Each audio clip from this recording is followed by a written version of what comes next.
To start things off here, I'm curious if you could start by explaining what you think are some of the most important problems in the world today.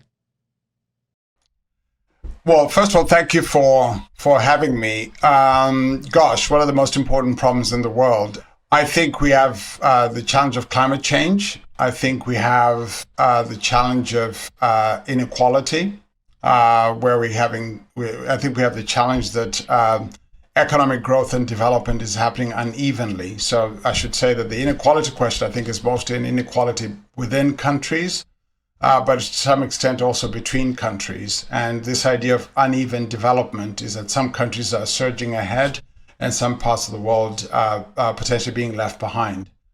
I think we have other socio-political questions, but those I'm not qualified to talk about those. I don't really spend my time. I'm not a sociologist or a political scientist, but I think we do have some socio-political challenges too.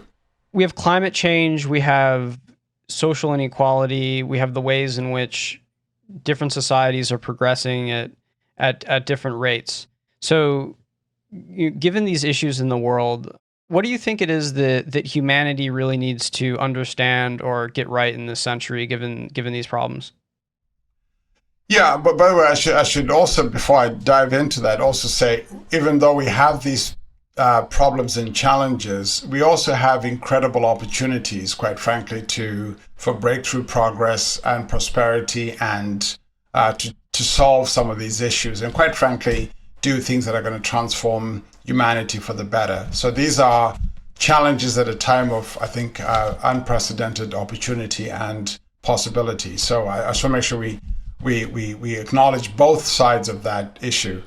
I think these, in terms of what we need to do about these challenges, I think part of it is also just, quite frankly, facing them head on. I think the question of climate change is one that is an existential challenge that we just need to face head on and, quite frankly, get on with doing everything we can, both to mitigate the effects of climate change and also, quite frankly, to start to adapt how our society, how our economy works, to, again, address what is essentially an existential challenge. I think that what we do in the next 10 years is going to matter more than what we do in the 10 years after that. So there's some urgency to the climate change and climate risk question. I think with regards to the issue of inequality, I think this is one that is also within our capacity to address. I think it's important to keep in mind that I think the capitalism and the market economies that we've had and we do have been unbelievably successful in creating growth and economic prosperity for the world in most places where they've been applied. But I think, particularly in recent years, I think we've also started to see that, in fact, there's been growth in inequality, partly because the structure of our economy is changing, and we can get into that conversation. So, in fact, some people are doing phenomenally well and others are not. And some places are doing phenomenally well and some other places are not. I mean, it's not lost on me, for example, Lucas, that even if you look at an economy like the United States, something like 2/3 of our economic output comes out of 6% of the counties in the country. That's an inequality of place, in addition to the inequalities that we have of people. So I think we have to tackle the issue of inequality quite head on, and unless we do something, it has the potential for to get worse before it gets better. The way our economy now works, and this is quite different, by the way, than what it might have looked like even as recently as 25 years ago, which is most of the economic activity, a function of the sectors that are driving economic growth, a function of the types of enterprises and companies that are driving economic growth, have tended to be much more today than they were 25 years ago, to be fairly regionally concentrated and in particular places. So some of those places include Silicon Valley and other places. Whereas if you had looked, for example, 25 years ago, where you might have seen the kind of sectors and companies that were doing well, were much more geographically distributed. So you had more economic activity coming out of more places across the country than you do now. So this is just, again, a function of, not that anybody designed it to be that way, but just a function of the sectors and companies and the way our economy works. A related factor, by the way, is even the even the inequality question is also a function of how, the economy works. I mean, it used to be the case that, whenever we had economic growth and productivity growth, it also resulted in job growth and wage growth. That's been true for a very long time, but I think in recent years, depending how you count it, the last 25 years ago or so, when we have productivity growth, it doesn't lift up wages as much as it used to. Again, it's a function of the structure of the economy. In fact, some of the work we've been doing and other economists have been doing has actually been to look at this so-called declining labor share. And I think a way to understand that declining labor share is to think about the fact that, if you were to set up a factory, say, 100 years ago, most of the inputs into how that factory worked were all labor inputs. So the labor share of economic activity is much higher. But over time, if you're setting up a factory today, sure, you have labor input, but you also have a lot of capital input in terms of the equipment, the machinery, the robots, and so forth. So the actual labor portion as a share of the inputs is being going down steadily. And that's just part of how our structure of our economy is changing. So all of these effects are some of what is leading to some of the inequality that we see. So before we drill more deeply into climate change and inequality, are there any other issues that you would add as some of the most crucial problems or questions for the 21st century?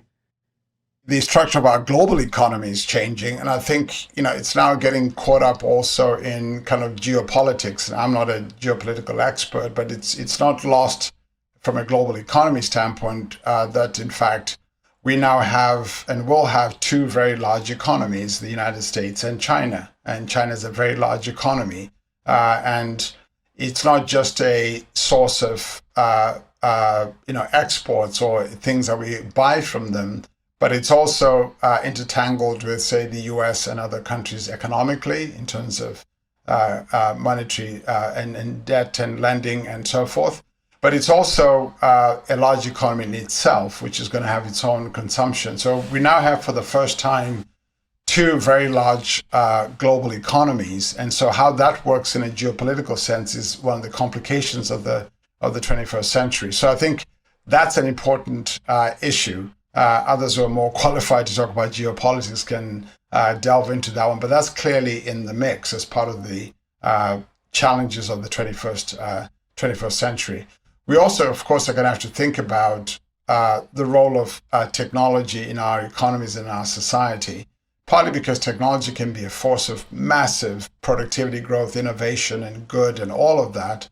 But at the same time, we know that many of these technologies raise new questions about privacy, about even how we think about information, disinformation. So I think if you were to write the list of the questions we're going to need to navigate in the coming decades of the 21st century, it's a meaty list. Climate change is at the top of that list, in my view. Inequalities is on that list. These questions of geopolitics are on that list. The role that technology is going to play is on that list.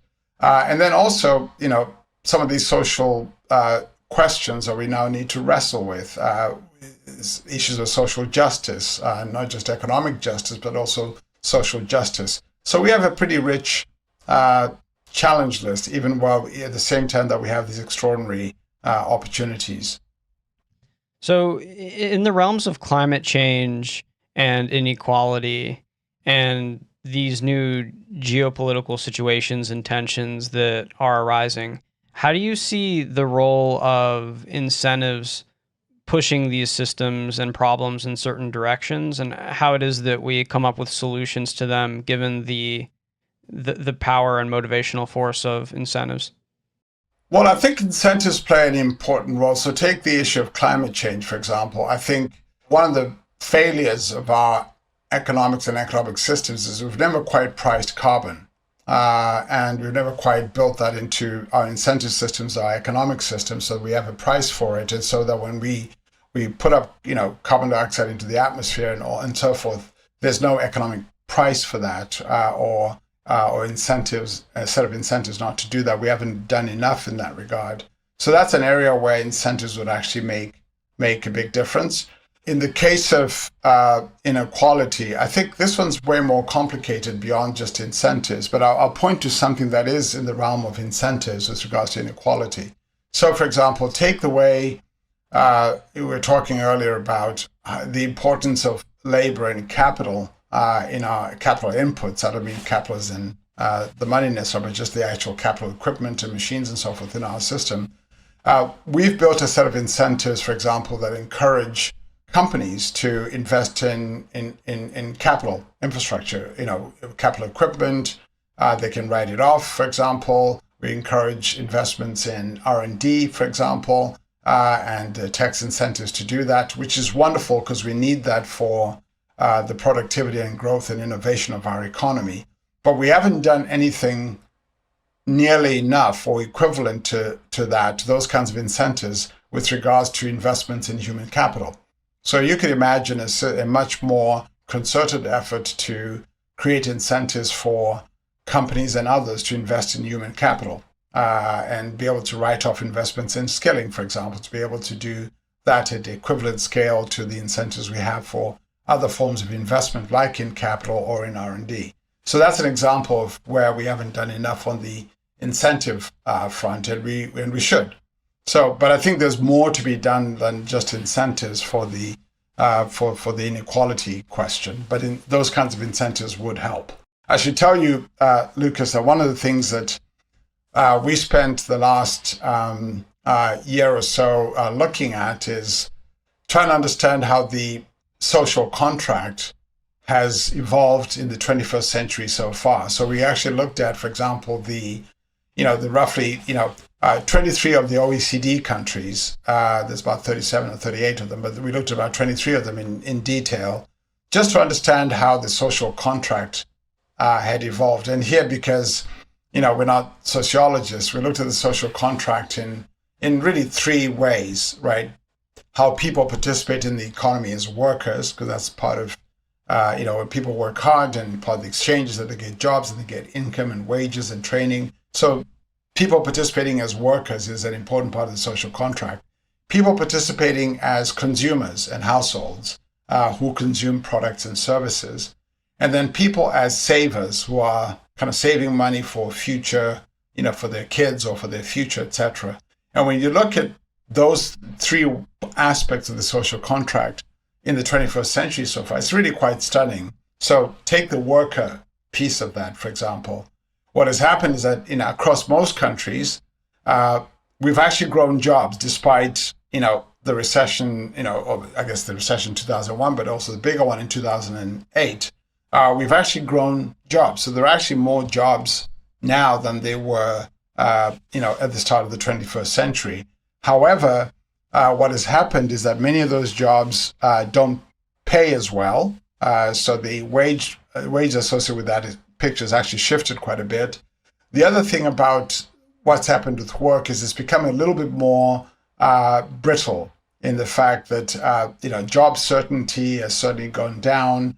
There's much more income and wage variability. So we've created more fragile jobs relatively to what we had at the start of the 21st century. So you could say for workers, it's a mixed story, right? Job growth, yes. Wage growth, not so much. Job certainty and job fragility has gone up. When you look at people as consumers and households, it also paints an interesting story. And the picture you see there is the fact that, if households and consumers are consuming things like, think about, buying cars or white goods products or electronics or basically things that are globally competed and traded, the cost of those has gone down dramatically in the 21st century. So the 21st century, in that sense at least, globalization has been great because it's delivered these very cheap products and services.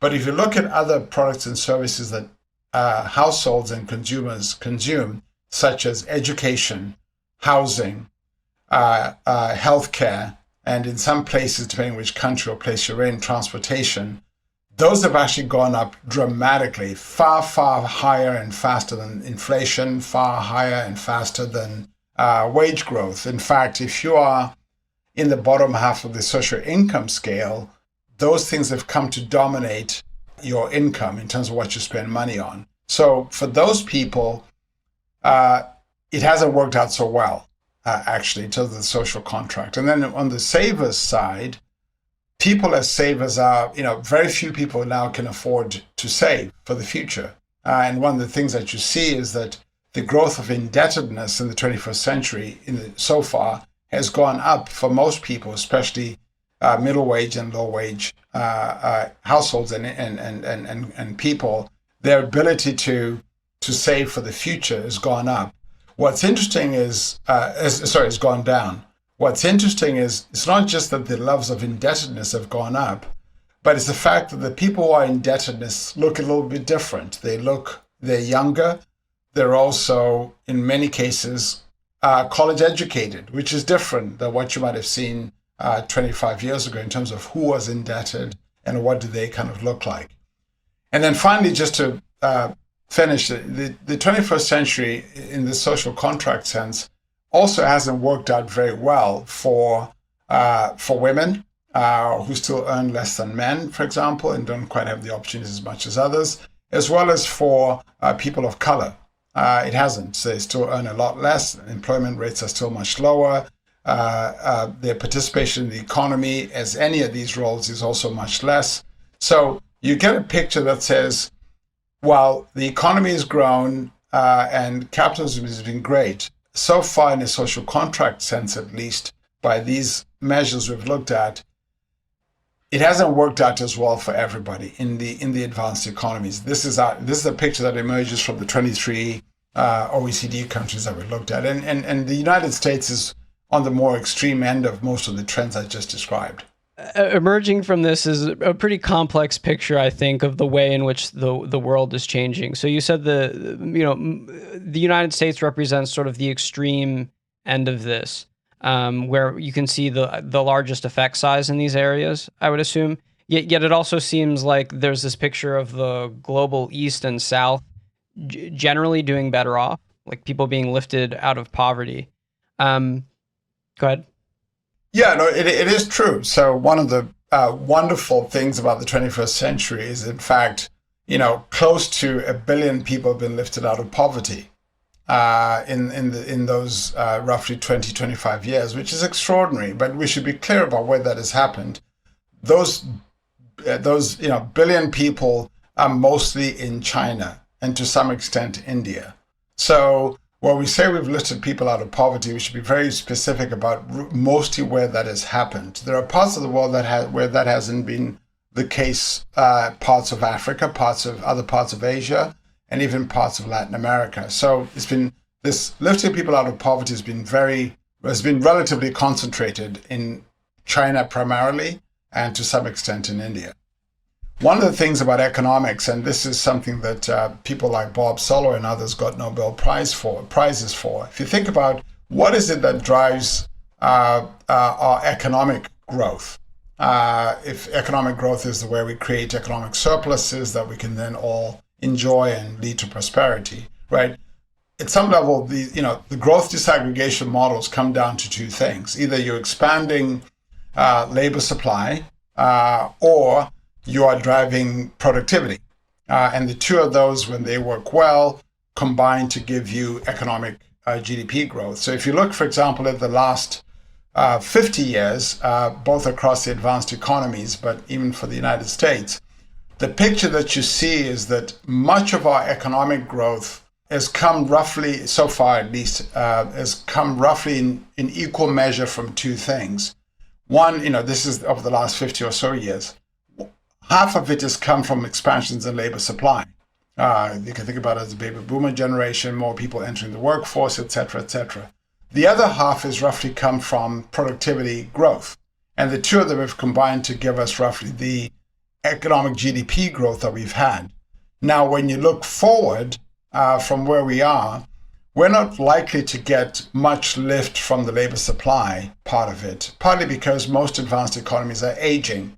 And so the contribution that's going to come from expansions in labor supply are much less. I mean, you can think of it as kind of, a plane flying on two engines, right? If one engine has been expansions in labor supply and the other is in productivity, well, the labor supply engine is kind of dying out or slowing down or, in its output. So we're going to rely a lot more on productivity growth.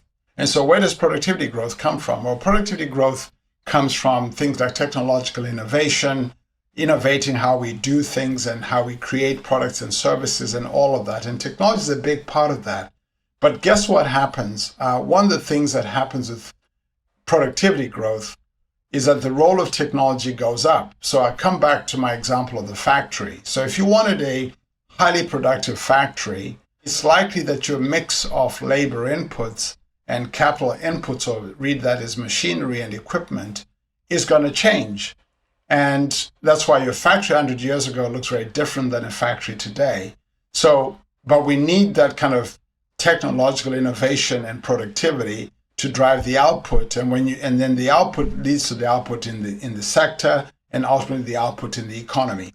So all of that is to say, I don't think we should stop the technological innovation that leads to productivity. We need productivity growth. In fact, going forward, we're going to need productivity growth even more.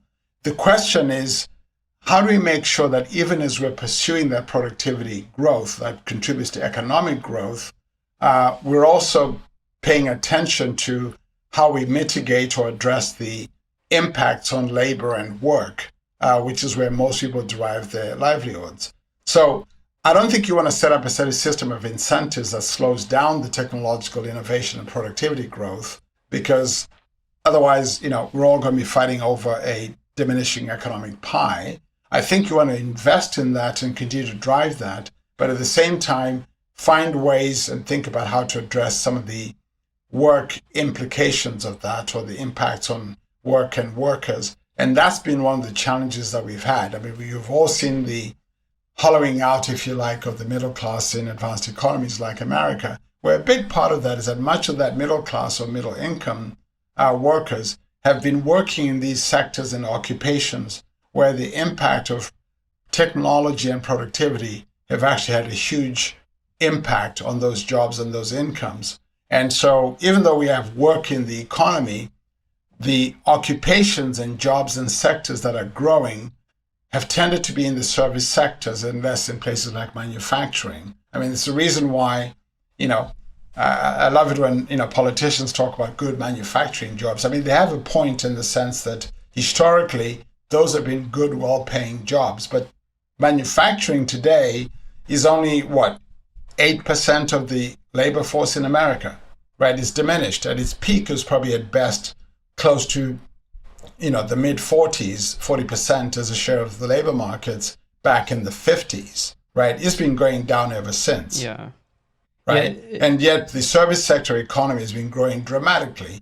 And many, not all, but many of the jobs in the service sector economy don't pay as much.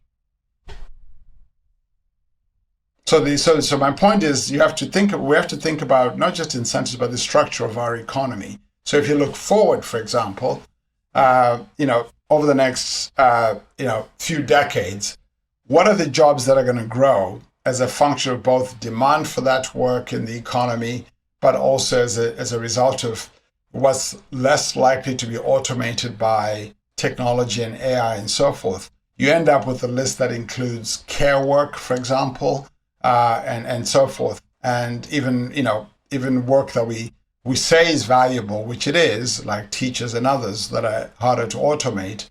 But our labor market system doesn't reward and pay those occupations as much as some of the occupations that are declining. So those are some of when I talk about the changes in the structure of our economy in a way that goes a little bit beyond just local incentives, is how do we address that? How do we make sure, as those parts of our economy grow, which they will naturally, how do we make sure people are earning enough to live in those as they work in those occupations? And by the way, those occupations are many of the ones that during in our current or recent COVID moment or period here, many where the essential work and workers are, by the way, people we've come to rely on, are mostly in those service sector economies that we haven't, historically paid well. So that those are real challenges. There's that really compelling figure that you gave at the beginning of our conversation where you said 6% of counties account for, was it a third or two-thirds of? Two-thirds. Two-thirds of our economic output. And so there's this change in dynamic between productivity and labor force. And the productivity you're suggesting is what is increasing. And that is related to and contingent on AI, automation, technology. Is that right? Well, first of all, we need productivity to increase. It's been kind of sluggish in the last several years. In fact, it's one of the key questions that economists worry about, which is how can we increase the growth of our economic productivity? It hasn't been performing as high, it hasn't been doing as well as we'd like it to do. So we'd like to actually increase it, partly because, as I said, we need it more than we've done in the last 50 years because of the labor supply pieces declining. So we actually would like productivity to go up even more. Mike Spence and I just wrote a paper recently on the hopeful possibility that, in fact, we could see a revival in productivity growth coming out of COVID. But that's, we hope that happens, but it's not assured. So we need more productivity growth for sure. And the way you get productivity growth, technology and innovation is a big part of it.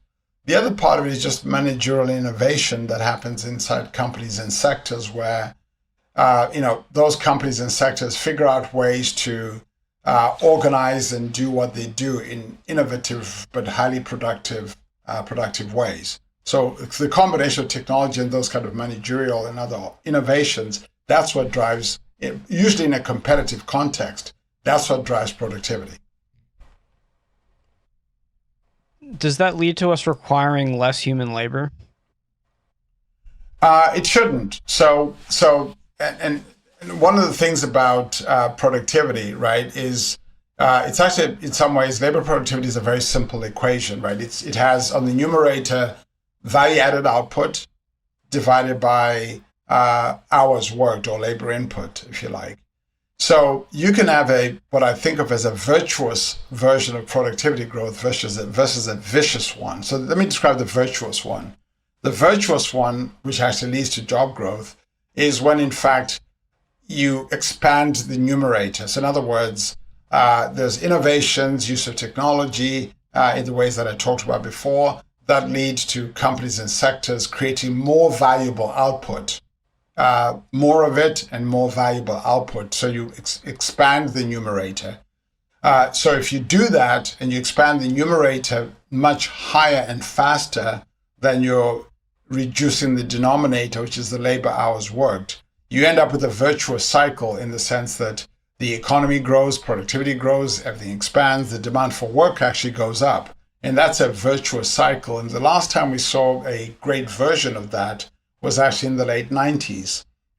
This is, if you recall, before that, Bob Solid kind of framed the, what ended up being called the Solow paradox, which is this idea that, before the mid and late 90s, you saw computers everywhere except in the productivity figures, right? And that's because we hadn't seen the kinds of deployment of technology, the managerial innovations, do the kind of what I call the numerator-driven productivity growth, which when it did happen in the mid to late 90s, it created this virtuous cycle. Now, let me describe the vicious cycle, which is the, if you like, the not so great version of productivity growth. It's when you don't expand the numerator, but what you do is simply reduce the denominator. So in other words, you reduce the hours worked. In other words, you become very efficient at delivering the same output or maybe even less of the output. So you reduce the denominator. That can lead to productivity, but it's of the vicious kind, right? Because you're not expanding the output, it's simply reducing the inputs or the labor inputs. Therefore, you end up with less employment, fewer jobs, and that's not great. And that's when you get what you asked about, which is where you need less labor, and that's the vicious version of productivity. You don't want that either. I see. So how does the reality of AI and automation replacing human labor and human work, essentially increasingly completely over time, factor into and affect the virtuous and vicious versions of productivity? Well, first of all, we shouldn't assume that AI is simply going to replace work. I think we should think about this in this context of what you might call complements and substitutes. So if our AI technology is deployed in ways that are primarily about and both developed and then deployed in a way that is entirely substitutive of work, then you could have work decline. But there's also other ways to deploy AI technology where it's complementary and complements work. And in that case, we shouldn't have to think about as much about losing jobs. So let me give you some specifics on this. So we've done research, and others have too, but let me describe at least what we've done. But I think the general consensus is emerging that is close to what at least we found in our research, which is that, so we looked at, so the Bureau of Labor and Statistics kind of tracks, in the US, tracks roughly 800 plus occupations. We looked at all those occupations in the economy. We also looked at the actual particular tasks and activities that people actually do. This is because any of our jobs and occupations are not monolithic, right? There are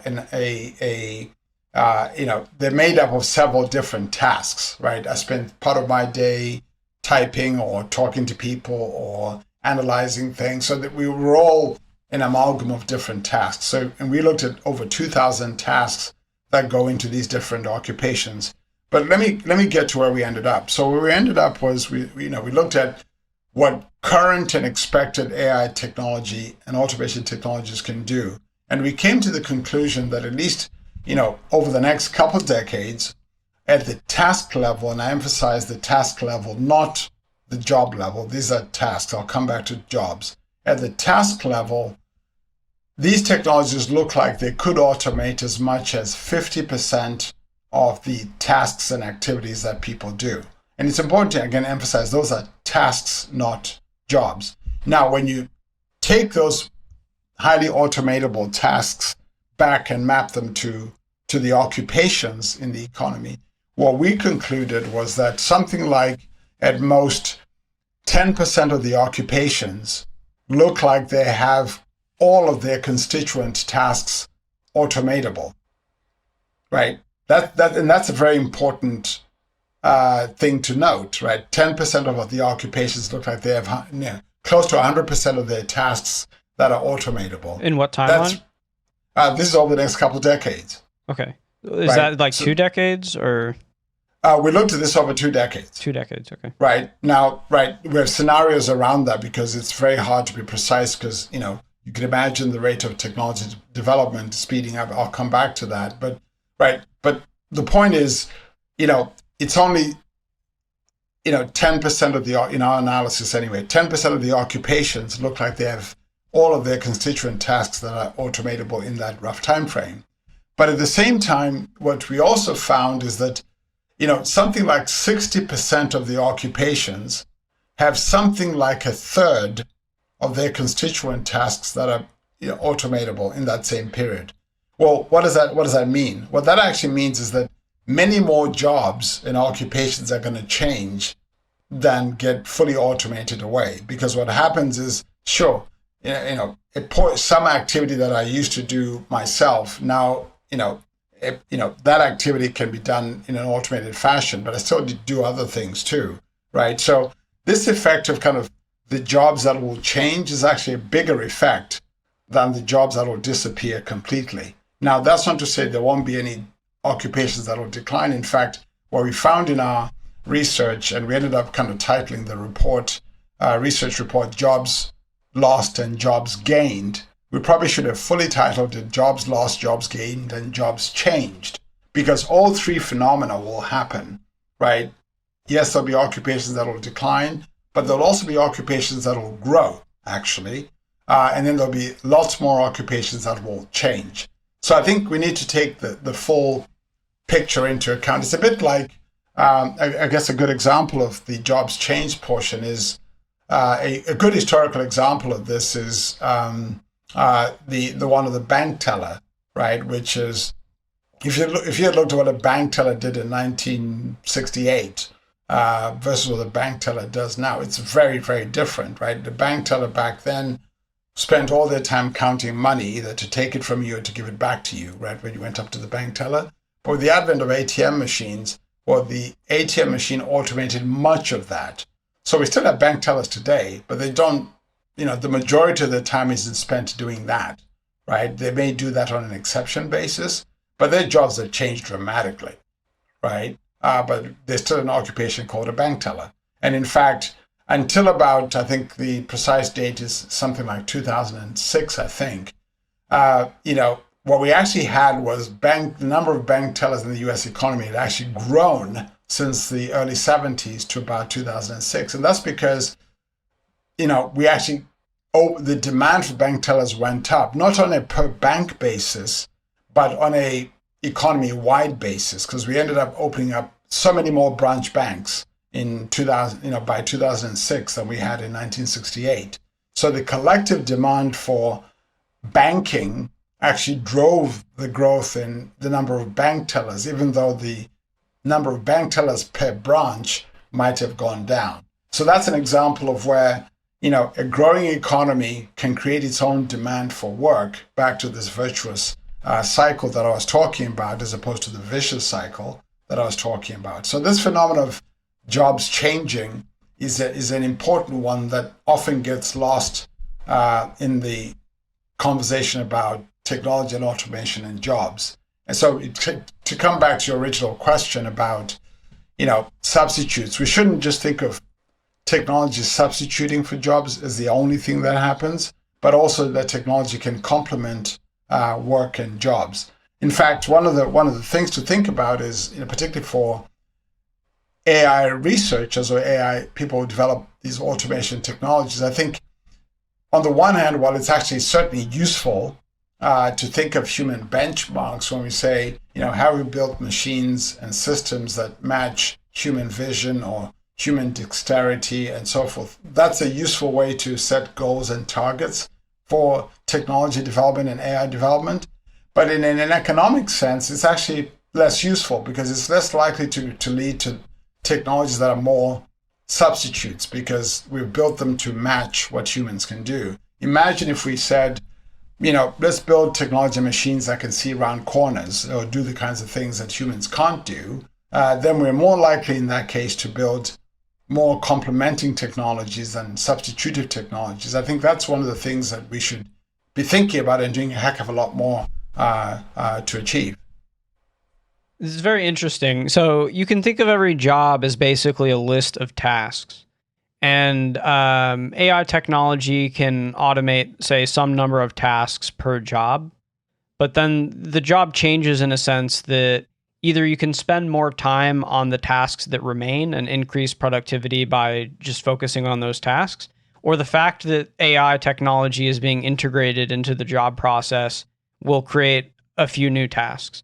The tension I see, though, is that we're headed towards a generality with AI where we're moving towards all tasks being automated. So perhaps over shorter timescales, it seems like we'll be able to spend more time on fewer tasks, or our jobs will change in order to meet and work on the new tasks that AI technology demands of us. But generality is a movement towards the end of human level problem solving on work and objective related tasks.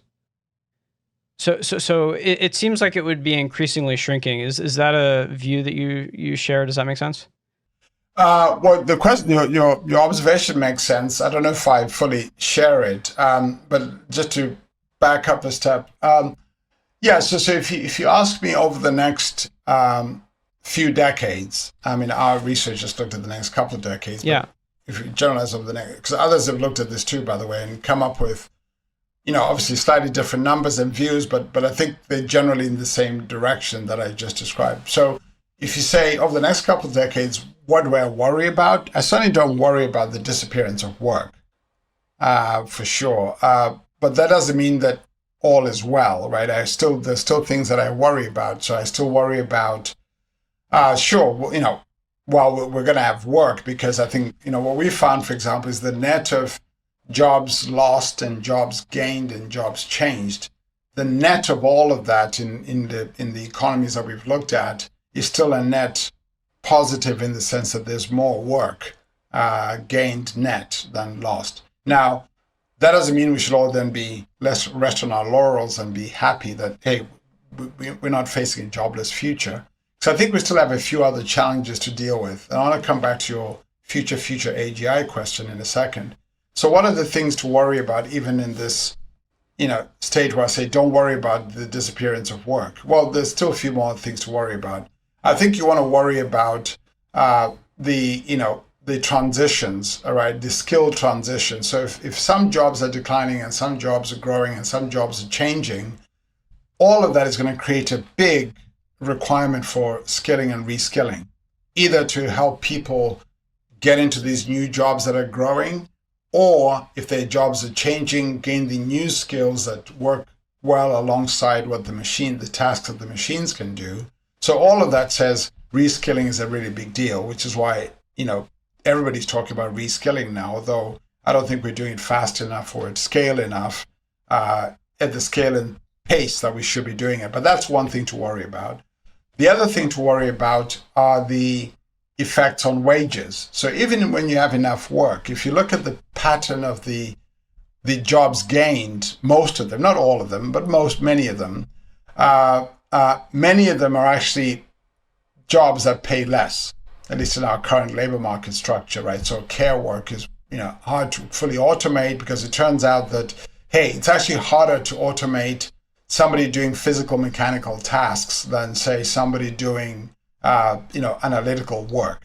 But it turns out the person doing analytical work where you can probably automate what they do a lot easier also happens with the person who's earning a little bit more than the person doing the physical mechanical tasks. But by the way, that person is one that we don't pay much in the first place. So you end up with, physical mechanical activities that are hard to automate also growing and being demanded, but then we don't pay much for them. So the wage effects are something to worry about. And even in the example I gave you of complementing work, that's great from the point of view of people and machines working alongside each other. But even that has interesting wage effects too, right? Because at one end, which I'll call the happy end, and I'll come back to the challenged end. The happy end is when, we automate some of what you do, Lucas, and the combination of what the machine now does for you and what you still do yourself as a human, both are highly valuable. So the combo is even more productive. And this is the example that's often given with the classic story of radiologists, right? So machines can, maybe read some of those images way better than the radiologist. But that's not all the radiologist does. There's a whole other value-added activities and tasks that the radiologist does that the machine reading, that's understanding the MRI doesn't do. But now you've got a radiologist partnered up with a machine. The combination is great. So that's a happy example. Probably the productivity goes up. The wages for that radiologist go up. That's a happy story. Let me describe the less happy end of that complementing story. The less happy end of that is when the machine automates a portion of your work, but the portion that it automates is actually the value-added portion of that work. And what's left over is even more commoditized. Commoditized in the sense that many, many, many more people can do it. And therefore, the skill requirements for that actually go down as opposed to go up because the hard part of what you used to do is now being done by a machine. The danger with that is that then potentially depresses the wages for that work, even the way you're complementing. So even the complementing story I described earlier isn't always in one direction from a wage effect and its impact. So all of that to step back is to say the second thing to worry, if the first thing is reskilling, The second thing to worry about are these wage effects. And then the final thing to worry about are how we think about redesigning work itself and the workflows themselves. So all of that is to say, even in a world when we have enough work, as in the next few decades, we still are going to have to work these issues. Now, you were posing a question about what about in the long future, because I actually think it's in the long future that we're going to have AGI. I'm not one who thinks it's as imminent as perhaps others think. Do you have a timeline you'd be willing to share? No, I don't have a timeline. I just think that there are many, many hard problems that we still seem like a long way from. Now, the reason I don't have a timeline is that, hey, we could have a breakthrough happen in the next decade that changes the timeline. So we haven't figured out how to do causal reasoning. We haven't figured out how to do what Kahneman called system 2 activities. We've solved system 1 tasks, but we have system. So there's a whole bunch of things that we haven't solved. Issues of how we do higher level cognition or meta level cognition. We haven't solved through how we do meta learning, transfer learning. So there's a whole bunch of things that we haven't quite solved. Now we're making progress on some of those things. I mean, some of the things that have happened with these large language universal models is really breathtaking, right? But I think that in my view at least, the collection of things that we have to solve before we get to AGI, there's too many that still feel unsolved to me. Now, we could have somebody break through in a day. That's why I'm not ready to give a prediction in terms of timeline. But these seem like really hard problems to me. And many of my friends who are working on some of these issues also seem to think these are hard problems, although there are some of them who think that, we're almost there, that all we need to, deep learning will get us to most places we need to get to, and reinforcement learning will get us most of what we need. And so those are my friends who think that it's more imminent. A decade or two away, sometimes they say. Yeah, some of them say a decade or two. So there's a lot of real debate about this. In fact, you may have seen one of the things that I participated in a couple of years ago was Martin Ford put together a book collection, a book that was a collection of interviews with a bunch of people. This is his book, Architects of Intelligence, and he had a wonderful range of people in that book. I was fortunate enough to be included, but there are many more people who are way more interesting than me. People like Demis Hassabis and Yoshua Bengio and a whole bunch of people. It was a really terrific collection. And one of the things that he asked that group who are in that book was to ask them to give a view as to when they think AGI would be achieved. And what came out of it is a very wide range from 2029, and I think that was Ray Kurzweil, who stuck to his date, and all the way to something like 500 years from now. So, and that's a group of people who are deep in the field, right? And you get that very wide range. So I think, for me, I'm much more interested in the real things that we're going to need to break through, and I don't know when we'll make those breakthroughs. It could be imminent, it could be a long time from now, but there just seem to me to be some really hard problems to solve. But if you take the view, right? Let's to follow your thought. If you take the view, the thought experiment to say, okay, let's just assume we truly achieve AGI in all its sense, in both in the AGI and the, some people say in the oracular. I mean, it depends what form of the AGI takes. If the AGI takes the form of both, the cognitive part of that, coupled with the embodiment of that of physical machines that can physically, participate, and you truly have, AGI in a fully embodied sense as well as in addition to a cognitive sense. What happens to humans and work in that case?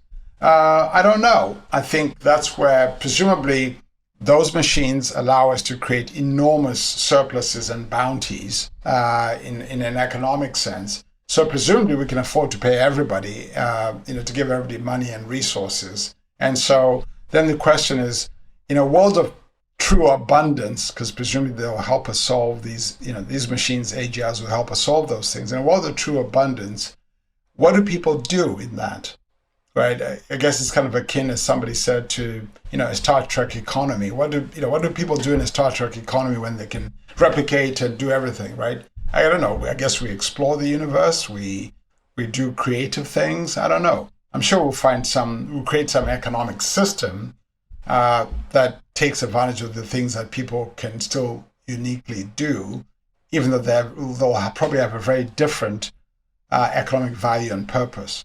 I think humans will always find a way to create either literally or quasi-economic systems of exchange of something or other.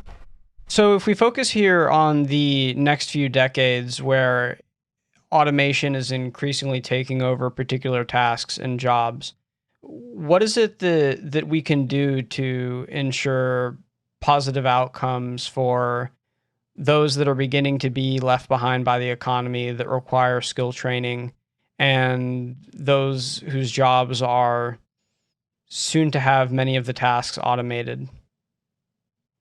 Starting now, actually, in the next decade or two, I think there's several things. There's actually a pretty robust list of things we need to do, actually, to tackle this issue. I think one is just reskilling.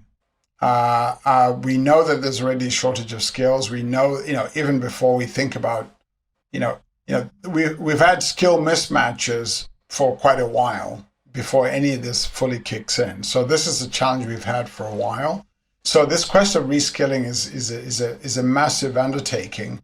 And here the question is really doing it at pace and scale, because while there are quite a lot of, reskilling examples one can come across, and there are many of them that have been very successful. But I think the key thing to note about many of them, not all of them, but many of them, is that they tend to be small, right? So one of the questions one should always ask about all the great reskilling examples we hear of is, how big is it, right? How many people went through that program? And I think you'll find that many of them, not all of them, many of them are relatively small, at least small relative to the scale of the reskilling that we need to do. Now, there have been a few big ones. I happen to like, for example, Walmart has had these Walmart academies. It's been written about publicly quite a bit. And what's interesting about that is it's one of the few really large-scale reskilling, retraining programs through their academies. Because I think then something like, I can't remember from reading this, but something like they've put something like 800,000 people through those academies. I like that example simply because the numbers start to sound big and meaningful. Now, I don't know, I haven't evaluated the programs, whether they're good or they, but I think the scale is about right? So the reskilling at scale is going to be really important, number one.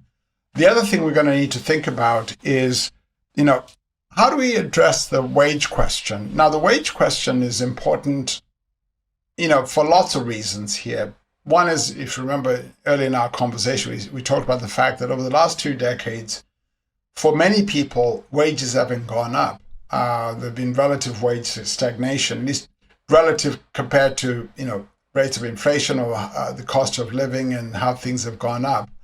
Wages haven't gone up. So the wage stagnation is one we already have before we think about technology. But then, as we've just discussed, technology may even exacerbate that even when there are jobs. And the continuing changing structure of our economy will also exacerbate that. So what do we do about the wage question? So one could consider, raising minimum wage, right? One could consider ideas like UBI. I mean, we can come back and talk about UBI. I kind of have mixed views about UBI. What I like about it is the fact that it's at least a recognition that we have a wage problem, that people don't earn enough to live, right? So I like it in that sense. Now, the complication with it, in my view, is that, while of course, one of the primary things that work does for you, for the vast majority of people, that's how they derive their livelihood, their income. So it's important. But work also does other things, right? It's a way to socialize, it's a way to give purpose and meaning, etc. So I think UBI, while it may solve the income part of that, which is an important part of that, it may not address the other pieces of the other things that work does. So, but we have to solve the wage problem. I think we also have to solve this geographic concentration problem. We did some work where, we looked at, all the counties in America, right? So at the time that we did this, because the definition of what's a county in America kind of changes a little bit year from year. But at the time that we did this work, which was back in 2019, there were, I think we looked at something like 3,149 counties across America. And what we were looking at there was a range of factors about economic investment, economic vibrancy, jobs, wage growth. We looked at like 40 different variables in each county, but I'm just going to focus on one, which is job growth. So when we looked at job growth across those counties, while at the national level we were all celebrating the job growth that had happened, coming out of the 2008 recession, and over the last, between 2008 and 2018 was the data set we looked at. First of all, it was at the national level, it was great. But when you looked at it at the county level, what you suddenly found is that, a lot of that job growth was concentrated in places where roughly a third of the nation's workers live. The other 2/3 of the places where people live either saw flat or no job growth or even continued job decline. So all of that is to say, we also have to solve this question of how do we get more even job growth and wage growth across the country within the United States. We've also done similar work. We've looked at these micro regions in Europe, and you see similar patterns, although maybe not quite as extreme as the US, but you see similar patterns where some places get a lot of the job and wage growth and some places get less of it. It's just a function of the structure of our economy. So we'd have to solve that too. And then the other thing we need to solve is the classic case of the hollowing out of the middle class, because if you look at the pattern of, mostly driven by technology to some extent, a lot of the job declines or the jobs lost as a result of technology have primarily been in the middle wage, middle class jobs. And a lot of the job growth has been in the low wage jobs. So this question of the hollowing out of the middle class is actually a really particular problem, which has all kinds of socio-political implications, by the way. But that's the other thing to figure out. So let me stop there. But I think these are some of the things we're going to need to tackle in the near term. And this is mostly I've made that list mostly in the context of, say, an economy like the United States. I think if you go outside of the United States and outside of the advanced economies, there's a different set of challenges. So I'm talking about places outside of the OECD countries and China. So you go to places like India, lots of parts of Africa and Latin America, where you've got a very different problem, which is those are very young demographically young populations. China isn't, but India and most of Africa is, and parts of Latin America are. And so there the challenge is, a huge number of people are entering the workforce. So the challenge there is, how do you create work for them? And that's a huge challenge, right? So when you look at those places, the challenge is just, how do you create enough jobs in very demographically young countries? And the picture's now gotten a little bit more complicated in recent years than perhaps in the past, because in the past, the story was, if you were a developing country, a poor developing country, your path to prosperity was to join the global economy, be part of either the labor supply or the cheap labor supply often, and go from being an agrarian country to an industrialized country, and then ultimately maybe someday you'll become a service economy, which most advanced economies are.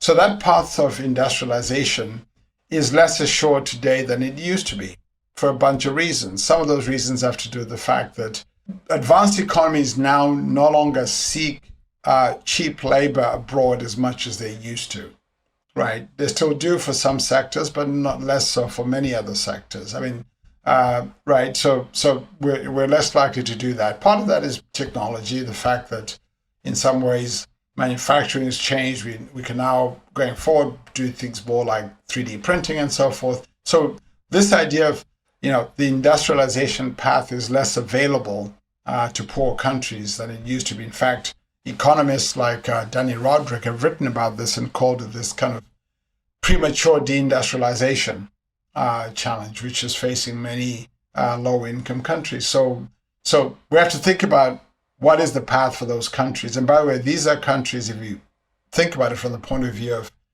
technology and AI in particular, the AI technological competition globally is rapidly seems to have come down to be a race between the US, led by the US, but increasingly by China.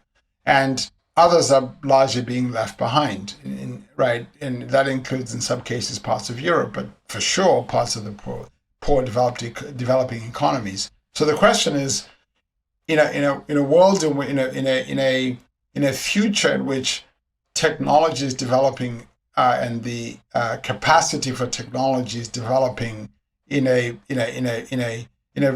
different paces, dramatically different paces for different countries, and the nature of globalization itself is changing. What is the path for these poor developing countries? I think that's a very tough question that we don't have very many good answers for, by the way. By we, I just mean people who think about developing economies and developing economies themselves. I think that's one of the tough challenges, I think, for the next several decades of the 21st century.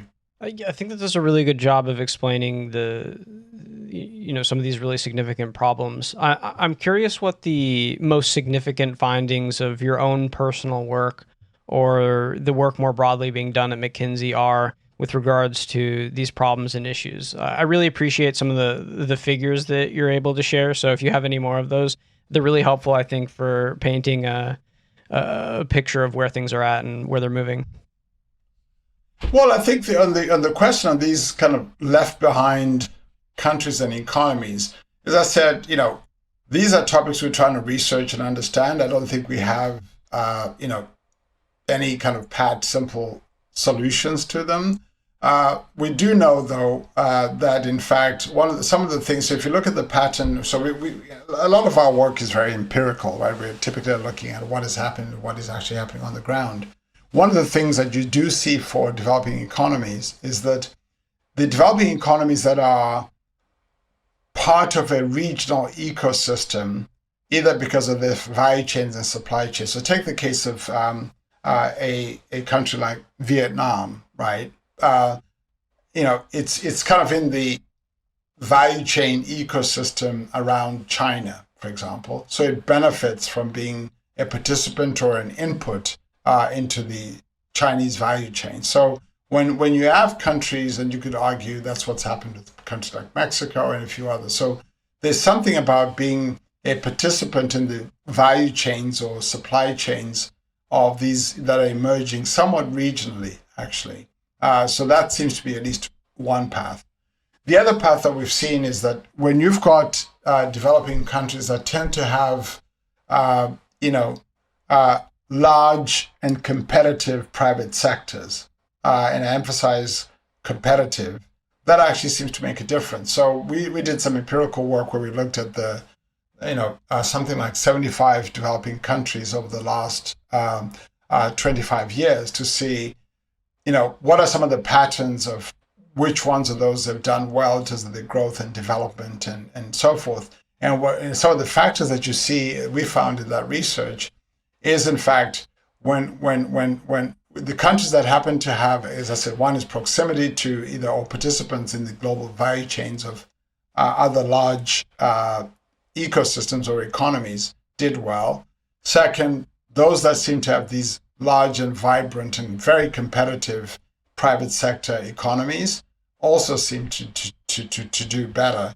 And then also those that had, unquestionably, obviously, resource endowments did well. So they had, oil and, natural resources and those kinds of things also seem to do well.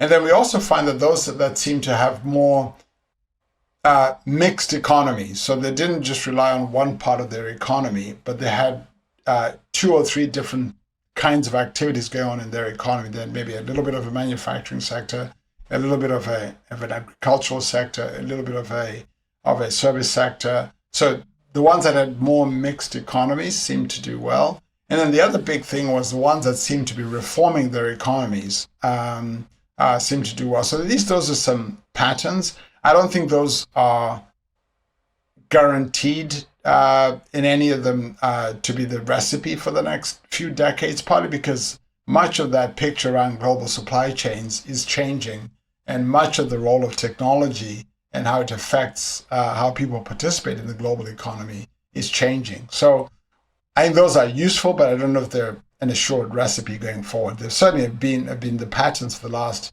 25 years, but maybe that's a place to start if you look forward. To pivot a bit here, I'm curious if you could explain what you see as the central forces that are currently acting on the global economy. Well, I'll tell you some of the things that are interesting, that we find interesting. Um, One is, in fact, the fact that, more and more and more, the role of technology in the global economy is getting bigger and bigger and bigger, right? In the sense that technology seems to become, way more general purpose in the sense of it's foundational to every company, every sector, and every country. So, and so the role of that is interesting, and it also has these other outsized effects, because we know that technology often lead to the phenomenon of superstar firms and superstar returns and so forth. So you see that quite a bit. So the role of technology is an important one. The other one that's going on is what's happening with globalization itself, right? Because and by globalization I just mean the movement of value and activity related to the global economy. So we did some work a few years ago that we've tried to update regularly, where we looked at all the things of economic value. So we looked at, for example, the flow of products and goods across the world, the flow of money, finances and other financing and other things, the flow of services, the movement of people, and even the movement of data and kind of data related activities. What was interesting is that one of the things that has changed is that the globalization in the form of the flow of goods and services that actually kind of slowed down, actually.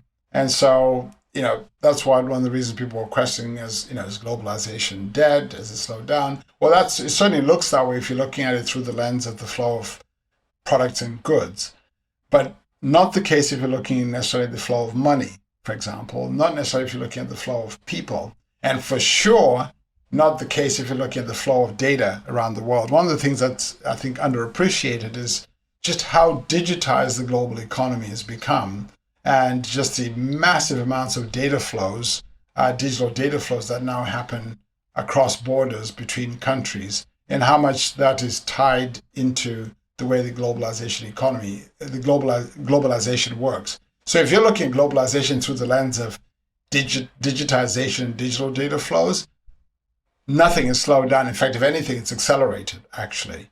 That's why you will hear people who are looking at it through that lens say, oh, no, it's even more globalized than ever before. But people looking at it through the flow of products and goods, for example, might say, oh, looks like it has slowed down. So that's one of the things that's changing. And it's also the globalization of digital data flows is actually interesting, because one of the things that it does is it changed the participation map quite significantly. So we did some work where if you look at through that lens, you suddenly found that you have many more countries participating and many more kinds of companies participating, as opposed to just a few countries and a few companies participating in the global economy. You have much more diversity of participation. So you have, very tiny companies, a 2-3 person company in some country plugged into the global economy using digital technology and digital platforms in ways that wouldn't have happened before if you were a 2-3 person company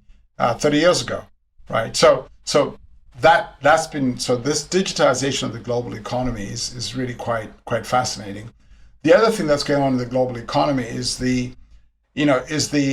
obviously the rebalancing, if you like, where with the emergence of China as a big economy in its own right, that is changing the gravitational structure, if you like, of the global economy in some very profound ways, right? Where in ways that we haven't quite had before, because sure, in the past you've had other large economies like Germany and Japan and others, right, as large economies, but none of them were ever as big as the United States. And also, all of them, whether it's Japan or Germany or any of the European countries, largely operated in a framework, a globalization and a global framework that was largely kind of Western-centric in a way. But now you have this very large economy that's very different. It's very, very large. Will be the second largest economy in the world. That is quite different, but yet is tied into the global. So that gravitational structural shift is very important. And then, of course, the other thing that's happening is what's happening with supply chains and global value chains, and that's interesting. Partly because we're so intertwined with how supply chains and value chains work. But at the same time, it changes how we think about the resilience of economies. And we've just seen that during this COVID last year, where, all of a sudden, everybody got concerned about, the resilience of our supply chains with respect to, essential products and services like medical supplies and so forth. So I think people are now starting to rethink about how do we think about the structure of the global economy in terms of, these value chains. And then we should have at some point also mentioned other kinds of technologies that are happening. So because it's not all AI and digital technologies as much as I love that and spend a lot of time on that. I think other technological developments that are interesting include what's happening in biosciences or the life sciences, and we've just seen kind of spectacular demonstrations of that with these. The mRNA vaccines that, were rapidly developed. But I think a lot more has been happening with just amazing progress that we're still at the very early stages of with regards to the, biotechnology and the life sciences. I think we're going to see even more profound, societally and profound impacts from those developments in the coming decades. So these are some of the things that at least I see happening in the global economy. Now, of course, climate change looms large over all of this as a thing that could really impact things in quite dramatic and quite existentially concerning ways. So in terms of this global economy, can you explain what the economic center of gravity is, where it's been and where it's going? Well, undoubtedly, the economic center of gravity has been the United States. If you look at the last 50 years, right, it's been the largest economy on the planet, largest in every sense, right? Either as a market to sell into, as a kind of its own market. Everybody around the world for the last 50 years has been thinking about how do we access and sell into consumers and buyers in the United States. It's been the largest market. It's also been the largest, developer and deployer of technologies and innovation. So in all of those ways, it's been the United States as the big kind of gravitational pole. But I think going forward, that's going to shift because, at current course and speed, the Chinese economy will be as large. And you now start to have even other economies becoming large too, like India. So I think, there's some, economic historians who created a wonderful map where they showed the movement of the gravitational center of the global economy. I think they went back 1,000 years. And while it's been in the Western Hemisphere, primarily the United States, I think somewhere in the mid-Atlantic, it's been shifting east a little bit, mostly because the Chinese economy primarily, but also India and others come to grow. So that's clearly one of the big changes going on in the global economy. So its structure and its center of gravity. And with this increase of globalization, how do you see AI as fitting into and affecting globalization? The impact on globalization, I don't think that's the way I would think about the impact of AI. Of course, it'll affect globalization because anytime anything to do with products, goods, and services, and because AI is going to affect all of those things. So to the extent that those things are playing out on the global economy landscape, there'll be, AI will affect those things. I think the impact of AI, at least in my mind, is first and primarily about any economy, whether it's the global economy or a national economy or a company, right? So I think it's how it's profoundly going to change many things about how any economic entity works, right? Because we know it'll affect the capital labor inputs. We know it'll affect productivity, and we know it'll change the rates of innovation. Because imagine because while we in this conversation at least we talked, I think, mostly about AI's impact on labor markets. We should not forget AI's impact on innovation, on productivity, on the kinds of creation of products, goods, and services that we can't imagine, and how hopefully it's going to accelerate those developments. I mean, look at what DeepMind did with AlphaFold, right, which is cracking a 50-year problem that's going to lead to all kinds of hopefully biomedical innovations and other things. So I think one of the big impacts is going to be how AI affects innovation and ultimately productivity, and the kinds of things we're going to see, whether it's products, goods, and services that we're going to see in the economy. And so, of course, any economy that takes advantage of that and embraces those innovations will obviously see the benefit to the growth of their economy. And of course, if on a global scale, on a global stage in the global economy, we have some countries do that more than others, then of course it'll affect who gets ahead, who's more competitive, and who potentially gets left behind. So one of the other things we've looked at is, what is the rate of AI participation, whether in terms of developments or contributing to developments or just simply deploying technologies or having the capacity to deploy technologies or having the talent and people who can either both contribute to the deployment or the development and also embrace it in companies and sectors. And you see a picture that's very different around the world. Again, you see the US and China way ahead of everybody. And you see some countries in Europe, and even Europe is not uniform, right? Some countries in some countries in Europe doing more of that than others. And then a whole bunch of others who are being left behind. So again, AI will impact the global economy in the sense of how it impacts each of the economies that participate and each of the companies that participate in the global economy in their products and services and their innovations and outputs. So I wouldn't, now on the, there are other things that will play out on the global stage related to AI, but, from an economy standpoint, I think I'd see it through the lens of the participating companies and countries and economies and how that then plays out on the global stage. So there's also this facet of how this technological innovation and development, for example, with AI and also technologies which may contribute to and mitigate climate change, all affect global catastrophic and existential risk. So I'm curious how you see global catastrophic and existential risks as potentially fitting into this evolution of the global economy of labor and society as we move forward? Well, I think it depends whether you're asking whether AI itself represents a catastrophic or existential risk. Many people have written about this, but I think that question is tied up with the view on how do we think about how close we are to AI or how close we are to AGI and how close we are to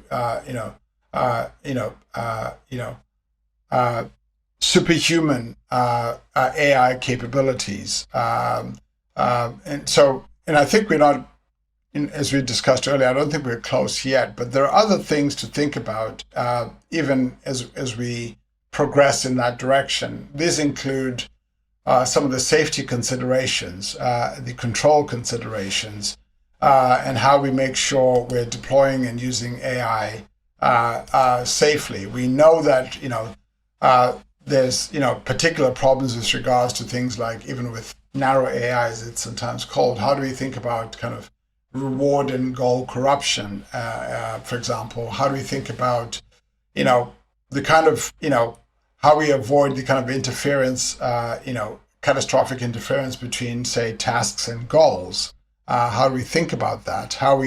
So there are all these kind of safety related things, even on our way to AGI, that we still need to think about. So in that sense, these are things to worry about. I also think, we should be thinking about questions of, value and goal alignment. And these also get very complicated for a whole bunch of both philosophical reasons, but also quite practical reasons.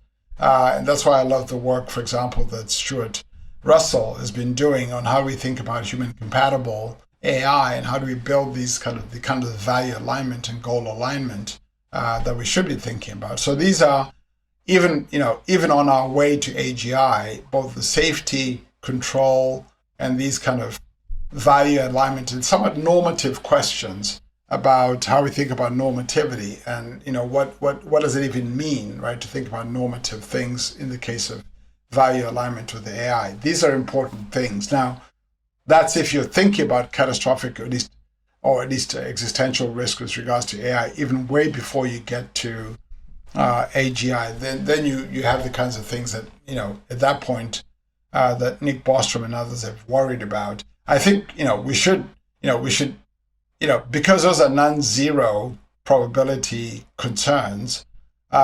We should invest effort into working on those existential, potentially catastrophic problems.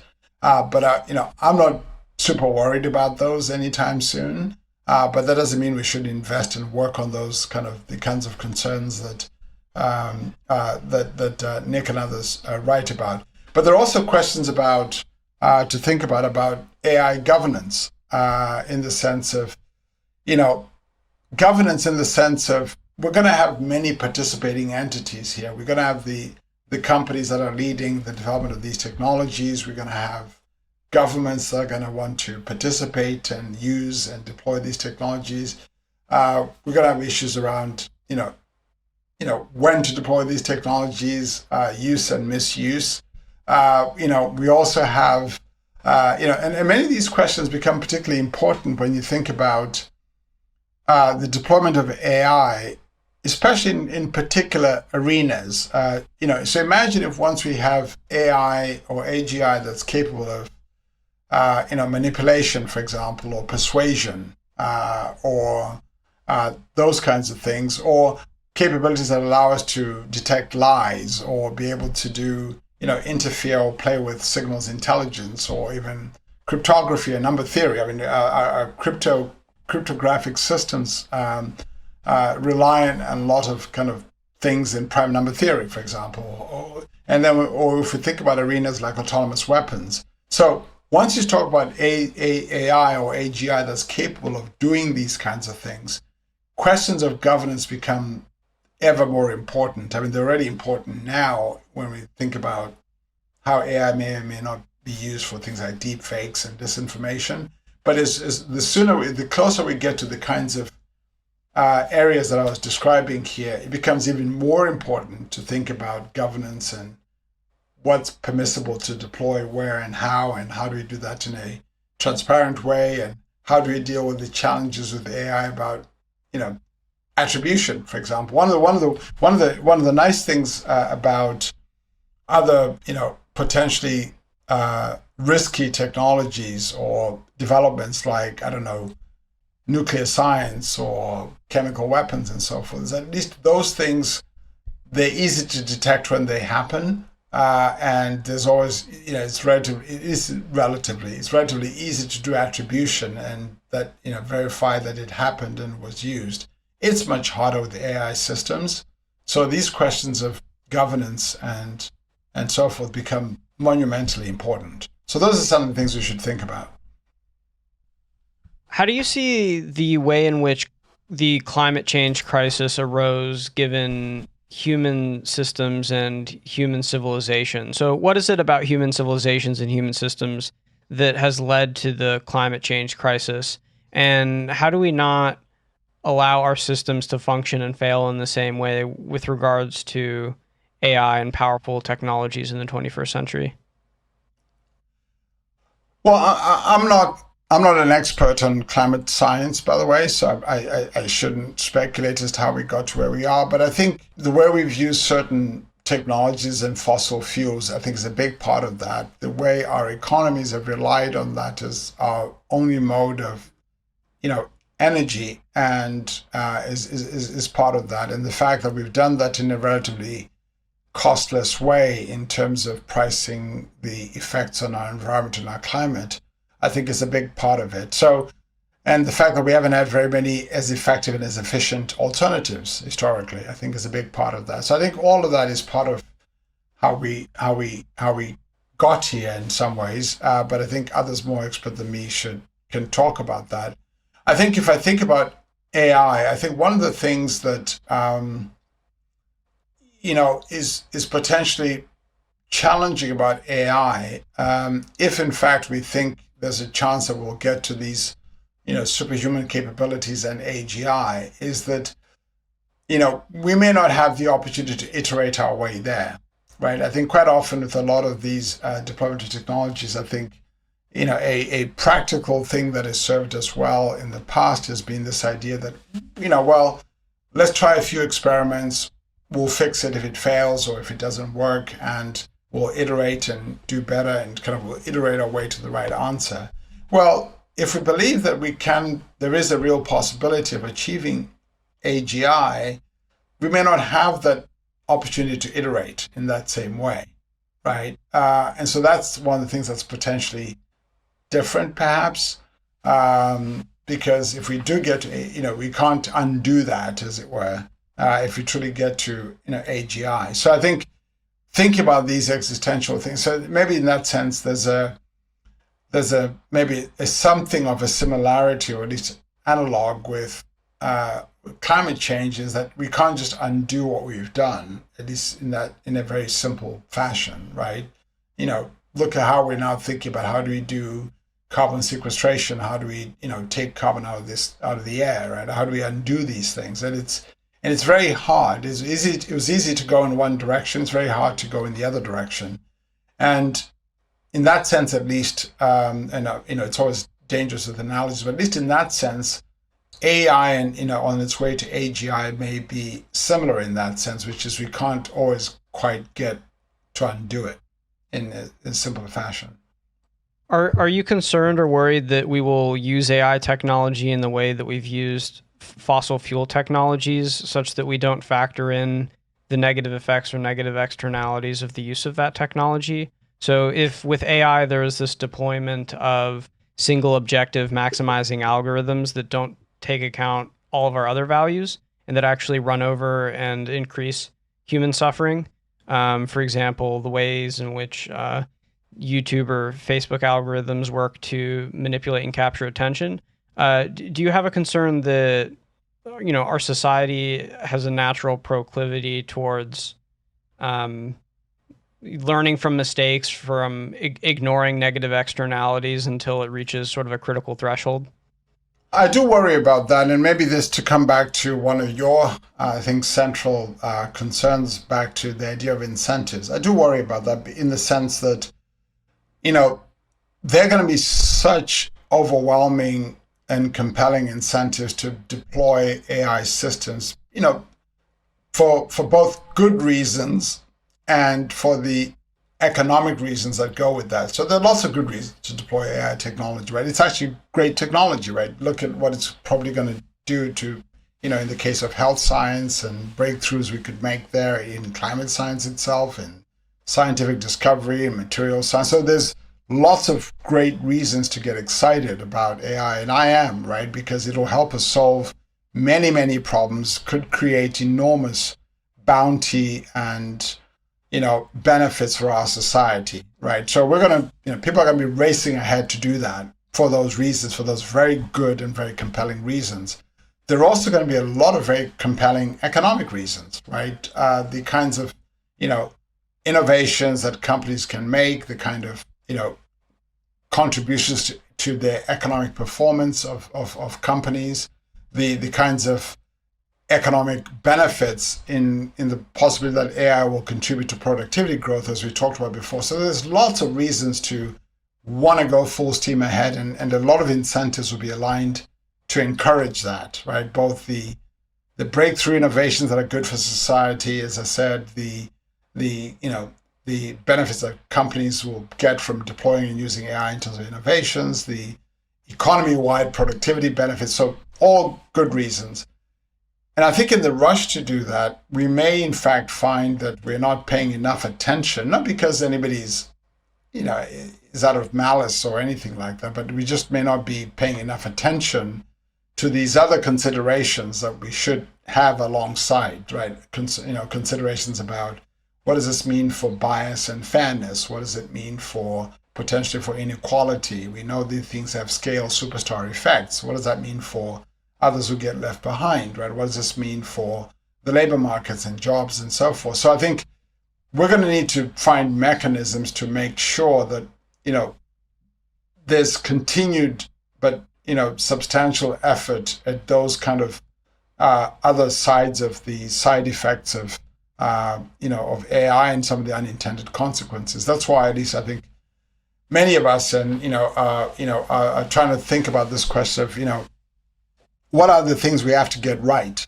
Even as we race towards all the wonderful things we want to get out of it, what are the other things we need to make sure we're getting right along the way, and how to make sure these things people are working on them, they're funded, there's support for people working on these other problems. I think that's going to be quite important, and we should not lose sight of that. And that's something I'm concerned about. So let's pivot here then into inequality and bias. Could you explain the risk and degree to which AI may contribute to new inequalities or exacerbate existing inequalities?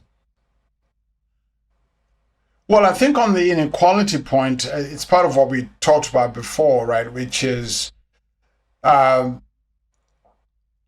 fact that, even though we may not lose jobs in the near term, we may, end up with creating jobs or complementing jobs in a way that have these wage effects that could worsen the inequality question. So that's one way in which AI could contribute to inequality. The other way, of course, is the fact that,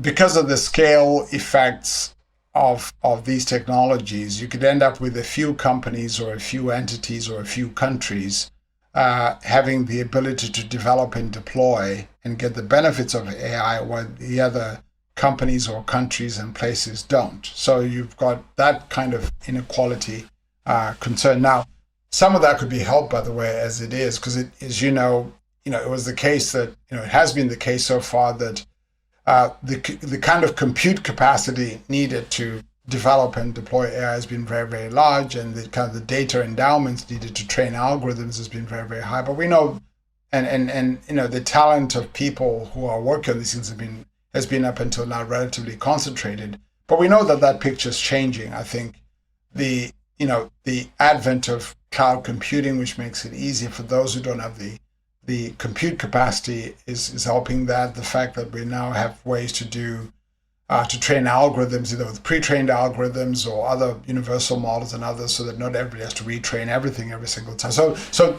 these scarcities and these kind of scale constraints, I think in those particular ones, will get better as we go forward. But you do worry about those inequalities, both in a people sense, but also in a entity sense, where entities could be companies, countries, or whole economies. I think the questions of bias are a little bit different. I think the set of questions of bias just simply have to do with the fact that, up until now, at least so far anyway,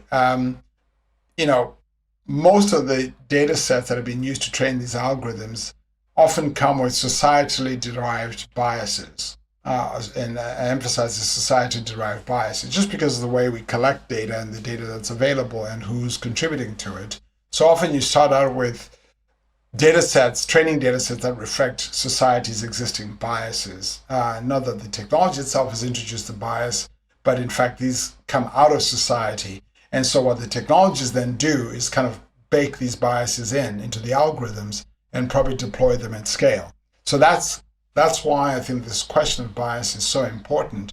But I think often it gets conflated with the fact that, well, proponents of using these technologies will say, but humans already have bias in them anyway, right? We already make biased decisions, etc. So of course that's a two-sided conversations. But at least in the case, the difference that I see between the biases we have already as human beings versus, the biases that could get baked into these systems is that these systems could get deployed at scale, right? In a way that if I have biases that I have and I'm in a room and I'm trying to hire somebody and I'm making my biased decisions, at least hopefully that only affects that one hiring decision. But if I'm using an algorithm that has these things baked in and hundreds of millions of people are using the algorithm, then we're kind of doing that at scale. So I think we need to keep that in mind as we have the debate about, people already have biases and society already have biases. That's true. So we need to do work on that. But one of the things I like about the bias question, by the way, with that these technologies are forcing us to confront is that it's actually forcing us to really think about what do we even mean when we say things are fair, quite aside from technology. I think they're forcing us, just like the UBI debate is forcing us to confront the question that people don't earn enough to live.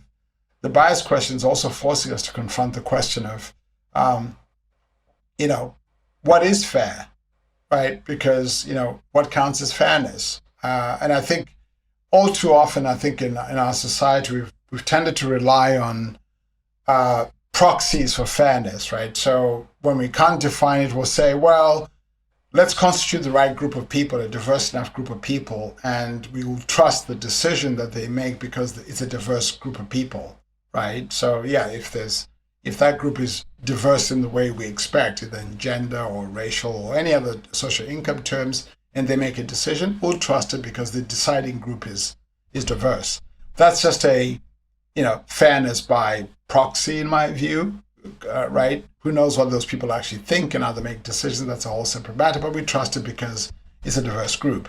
The other thing that we've tended to rely on is, we trust the process, right? So if we trust the process that, hey, if it's gone through a process like this, we will live with the results because we think that a process like that is fair and unbiased. Who knows whether the process is actually fair? And that's how we've typically done with our legal system for the most part, that, if you follow through, if you've been given due process and you've gone through a jury trial, then it must be fair, we'll live with the results. But I think in all of those cases, while they're useful constructs for us as society, they still somewhat avoid defining what is actually fair. And I think when we start to deploy technologies where, in the cases of AI, the process is somewhat opaque because we have this kind of explainability challenge with these technologies. So the process is kind of black boxy in that sense. And if we automate the decisions with no humans involved, then we can't rely on this constituent group that, hey, a group of people decided this, so it must be fair. So this is forcing us to come back to the age-old or even millennia-old question of what is fair? How do we define fairness? I think there was some work that was done before where somebody was trying to come up with all kinds of definitions of fairness, and they came up with something like 21 or so. So I think we now are having an interesting conversation about what constitutes fairness. I think, do we gather data differently? Do we code differently? Do we have reviews differently? Do we have different people develop the technologies differently? Do we have different participants? So we're still grappling with this question of what counts as fair. I think that's one of the key questions as technology, as we rely more and more on these technologies to assist, in some cases, eventually take over some of our decision making, of course, only when it's appropriate. These questions will continue to persist and will only grow on how do we think about fairness and bias. So in terms of fairness, bias, equality, and beneficial outcomes with technology and AI in the 21st century, how do you view the need for and path to integrating developing countries' voices in the use and deployment of AI systems? Well, I think I don't know if there's any magical answers, Lucas. At some level, at a base level, we should have them participate, right? I think there's any participation both in the development and deployment, I think, is going to be important. And I think that's true for developing countries. I think it's true for parts of even US society that's often not participating in these things. I mean, it's still striking to me how, the lack of diversity, in diversity in every sense of the term, right? There is in who is developing AI and who's deploying AI, whether you look within the United States or around the world, right? Entities and places and communities and whole countries that are not really part of this. So I think we're going to need to find ways to do that. And I think part of doing that is, at least for me, starts out the recognition that, capability and intelligence are equally distributed everywhere. I don't think there's any one place or country or community that has a natural advantage to capability and and intelligence. So on that premise, we just need to get people from different places participating in the development and deployment and even the decision making that's related to AI, and not just go with the places where the money and the resources happen to be, and that's who's racing ahead, both within countries, e.g. in the United States itself, or in other countries that are being left behind. So I think participation in these different ways, I think it's going to be quite important. If there's anything you'd like to leave the audience with in terms of perspective on the 21st century, on economic development and technology, what is it that you would share as a takeaway? Well, I think when I look ahead to the 21st century, I'm in two minds. On the one hand, I'm actually incredibly excited about the possibilities. I think, we're just at the beginning of what these technologies, both in AI and so forth, but also in the life sciences and biotech. I think the possibilities in the 21st century are going to be enormous. Possibilities for both improving human life, improving economic prosperity, growing economies. The opportunities, are just enormous. Whether you're a company, whether you're a country, whether you're a society, the possibilities are just enormous. I think there's more that lies ahead than behind. At the same time, though, I think alongside pursuit of those opportunities are the really complicated challenges we're going to need to navigate through, right? So even as we pursue the opportunities that AI and these technologies are going to bring us, we're going to need to pay attention to some of these challenges that we just talked about. These questions of potential inequality and bias that comes out of the deployment of these technologies, some of the superpower effects that could come out of that.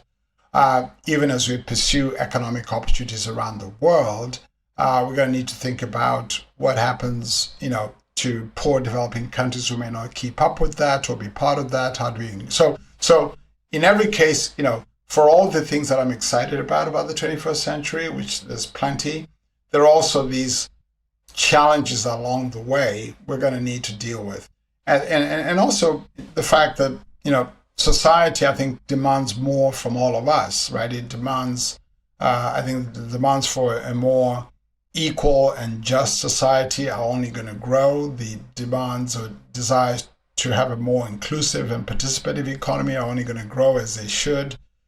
So we're going to need to be working both sets of problems, pursuing the opportunities, because without them, these other problems only get harder, by the way. I mean, try solving inequality when there's no economic surpluses, right? Good luck with that, right? So so we have to solve both. We can't pick one side or the other. We have to solve both.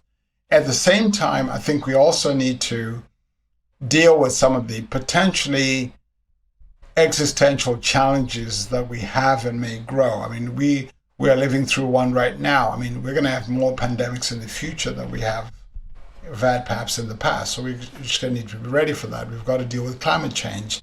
And these kind of public health climate change issues, I think, are global. They're for all of us. These are not challenges for any one country or any one community. We have to kind of work on all of these together. So that set of challenges, I think, is for everybody, for all of us. It's on planet Earth. So we're going to need to work on those things too. So that's kind of at least how I think about what lies ahead. We have to pursue the opportunities. There's tons of them. I'm very excited about that. We have to solve the challenges that come along with pursuing those opportunities. And we have to deal with these collective challenges that we have. I think those are all things to look forward to. Wonderful, James. Thank you so much. It's really interesting and perspective shifting. If any of the audience is interested in following you or checking your work out anywhere, where are the best places to do that? If you search my name and search McKinsey Global Institute, you'll see some of the research and papers that I referenced. And for those who love data, which I do, these are very data-rich, kind of fact-based perspectives. So just look at the McKinsey Global Institute website. All right. Thank you very much, James. Oh, you're welcome. Thank you.